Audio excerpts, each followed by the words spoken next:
our other award tonight. Please allow me to welcome up not only WFP member, but also our recent champion at the state level, statewide executive candidate, Mary King. Thank you.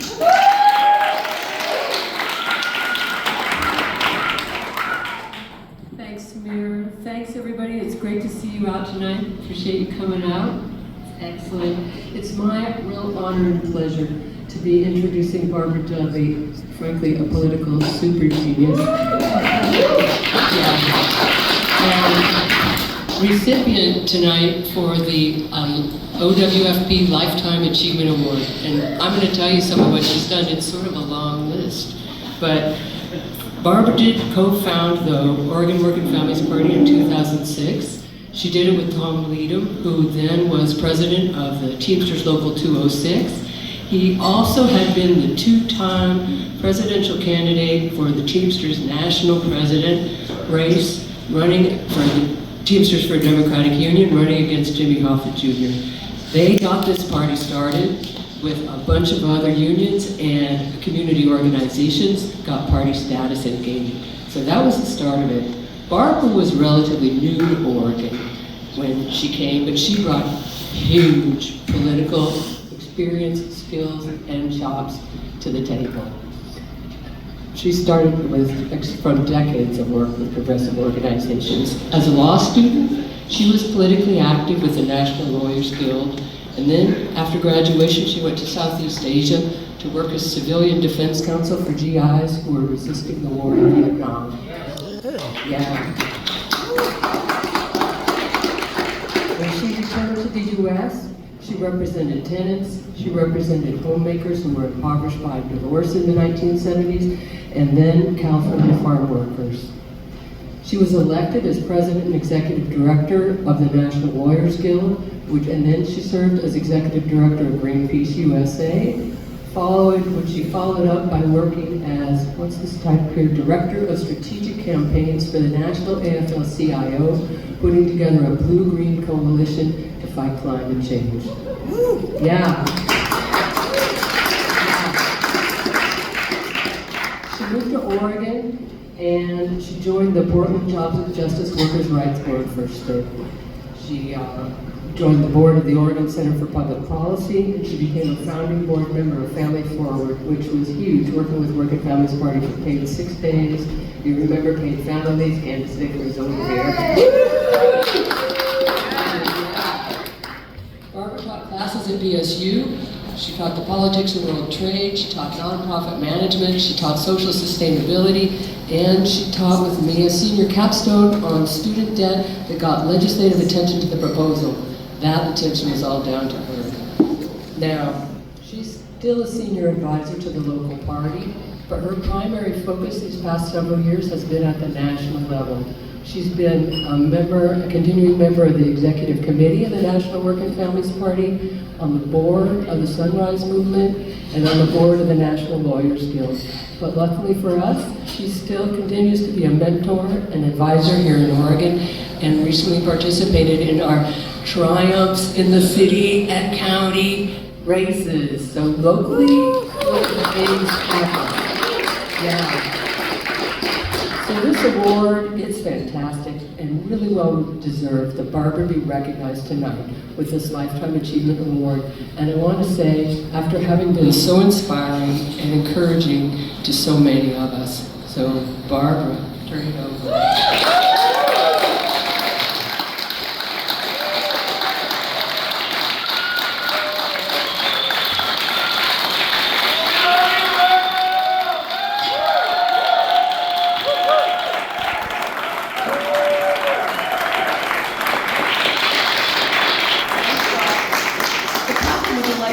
Achievement Award is that it's not over yet.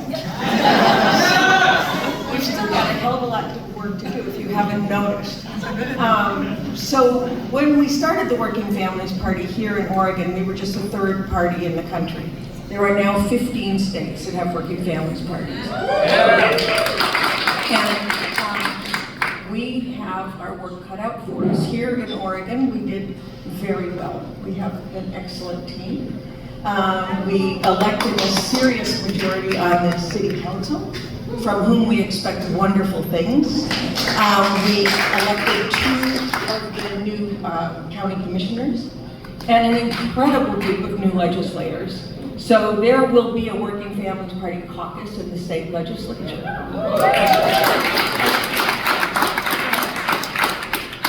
You might have noticed we had a really bad national election. So we have our work cut out for us, as I say, and we can't let go for a minute. It is up to states like Oregon, where we have the kind of majorities that we have, to do things that will make a difference. And will point out to some of the people who voted for Donald Trump that he's full of shit. Excuse my language, I'm sorry. Forgive me. Okay. You might have noticed that the stock market soared right after the election. In case you were wondering, it wasn't that the investors thought that it was going to be great that he would do all these things for working class people. To the contrary, there are going to be a lot of contradictions that we have to learn how to exploit. And we have to learn in a state like Oregon how to raise issues that will point out the contradictions in the National Republican Party and, frankly, the Democratic Party, and will make some sense to the multiracial working class who we are supposed to be organizing and participating with. So I have a list I could give you, but I won't. But there's one that we apparently are already working on that is one of near and dear to my heart, which is to get private equity out of housing.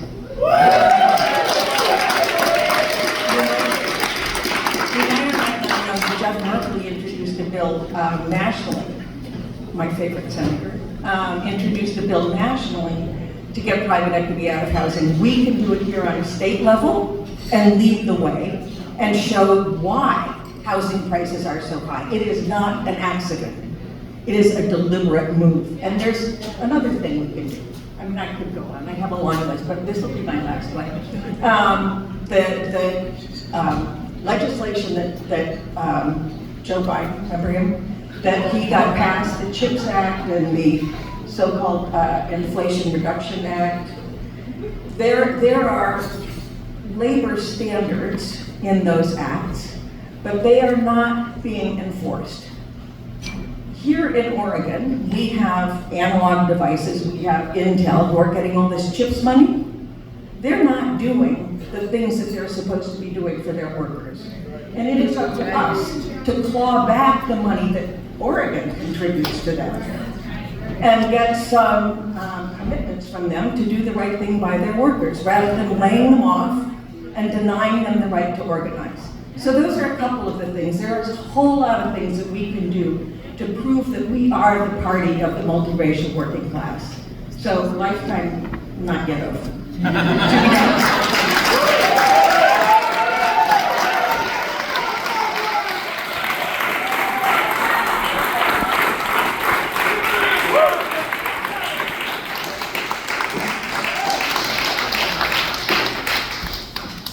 You are a very tough act to follow, and so I won't try because I'm just passing it off to someone else who I want to introduce by saying that for so many candidates around the state that you're going to hear about and who get a lot of the attention and spotlight, the person I'm about to introduce has been not only a supporter, but a confidant and a person who is behind you, holding you up when you doubt yourself and you doubt your ability to do anything as a candidate. And so I am incredibly grateful that I get to introduce the field director for the Oregon Working Families Party, Thomas Rogers.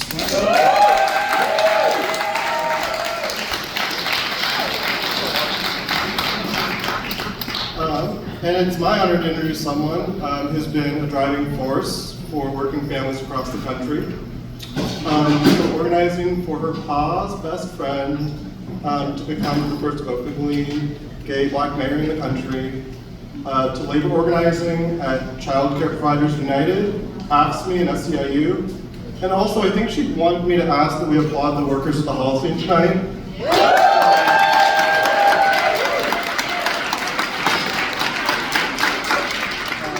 thanks from labor that makes it possible. Anyway, she came to a Working Families Party and has worked on hundreds of grassroots campaigns across the nation, uplifting candidates that are fighting for the multiracial working class. Please join me in giving a warm welcome to an unstoppable advocate for working families, Vanessa Clifford.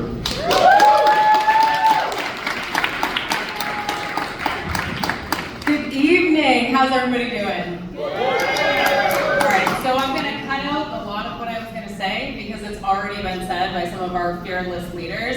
Thank you so much for that beautiful introduction. Let's give it up one more time for Thomas Rogers,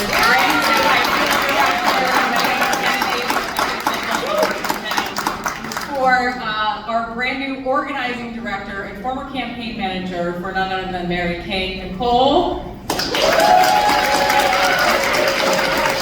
And our fearless leader here in the state of Oregon, Annie Naranjo Rivera. Just so excited to have all these fantastic staff members and to not be by myself working. This is kind of awesome. You know, what Thomas didn't say and what I never put on my resume or in my biography is, in addition to having spent years at the Working Families Party and the labor movement, I am the great-granddaughter of immigrants who came from humble beginnings in Baptist roots in County Cork in Ireland, granddaughter of a public bus driver whose union salary fed my grandmother and my ma and her 8 siblings, or 8 folks total they had in the house.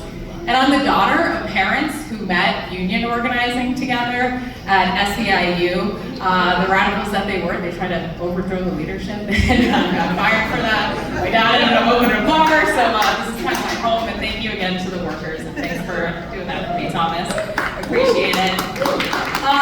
You know, and I came to the WFP kind of by accident. I really meant to be like my mom when I grew up. I wanted to be like any cool kid, a union organizer. So I moved to New York City with $40 in my bank account, and when I couldn't find a job in the labor movement, it was 2009, kind of recession, hiring freezes, I went to, at the time, what was our LinkedIn, which was Craigslist. And found myself knocking on doors for minimum wage at my now forever political home of the Working Families Party.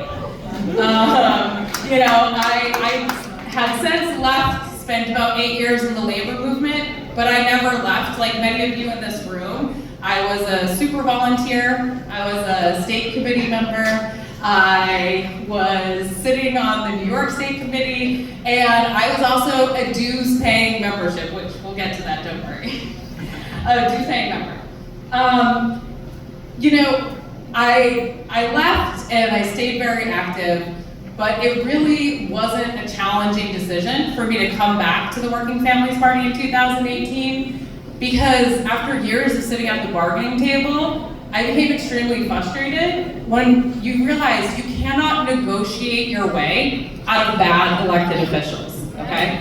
You can't, right? So I came back to the Working Families Party. I gave my 2 weeks notice really quickly after I got the phone call to move to Pennsylvania, and packed up everything I owed in my Chevy, and 2 weeks later I was on the ground. And turns out if you organize a lot and you're half decent at it, you work yourself out of a job. And they asked me to come out to the Pacific Northwest, and I couldn't be more honored to be here with you all and to have very quickly again packed up everything I owed in my Chevy and drive across country.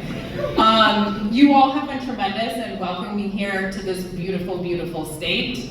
My real first introduction was from our brand new state committee member, Sandra Lane. I don't know if Sandra is still here. And our national staffer who runs our volunteer programs, Ryan Crump. Give it up also for Ryan. And before moving here, they painted this beautiful, beautiful picture of what was to come. What were the possibilities for Oregon? And I quickly realized, coming out here doing one-on-ones with Fiona at a brewery, or with Mike at a coffee shop, or with Matt at the Longshoremen's Hall, or with Raina at Cocoon in the Woodburn office, or at the infamous house of Barbara Dudley, or at a diner with Tom from the Teamsters, that this wasn't just some long-term vision. This is something that could actually be realized in a very, very short amount of time. And so I'm just going to talk a little bit about what we have accomplished and what we have done this year in this cycle. So in addition to all those members of the state committee that I just announced, again, we have Sandra Lane for Bargaining for the Common Good as our newest state committee member. We've added on tribal democracy. We've added on building power for communities of color. We've added on Vinny Blanco, who's a labor activist, active with CBTU. And we're really, really, really excited about adding on many, many more members. And can we just give it up for our state committee members and all the work that they do? It's really a fantastic, fantastic board. In addition to that, we have a number of new folks we want to add on. We've had a few tough losses, right? Mike Schmidt was a really tough loss for a lot of us in this room. We lost, right? We won 7, we're really excited about our majority, but we lost some races. But we were able to, with just around less than 8 months of having staff, we knocked over 100,000 doors. We made over 276,000 phone calls. We conducted 100 training hours to over 100 candidates, volunteers, super volunteers, campaign staff. And we know, and again, I'm going to cut this part out because people spoke about it, right? The national results are bleak. But right here in this room, right, in the state of Oregon, we also did something extremely tremendous. We were one of the 3 states left in the country with a ballot line. And we are forever grateful for the wisdom and the leadership of Mary King. We saw her on stage. Not only have we changed the conversation and we talked a lot about divestment earlier, but we've maintained our ballot line for the next 4 years. So we continue to have fantastic representatives like Representative Nelson, Representative-elect Leslie Munoz has delivered us this remarkable victory to be able to have a supermajority where we have a real progressive voting bloc.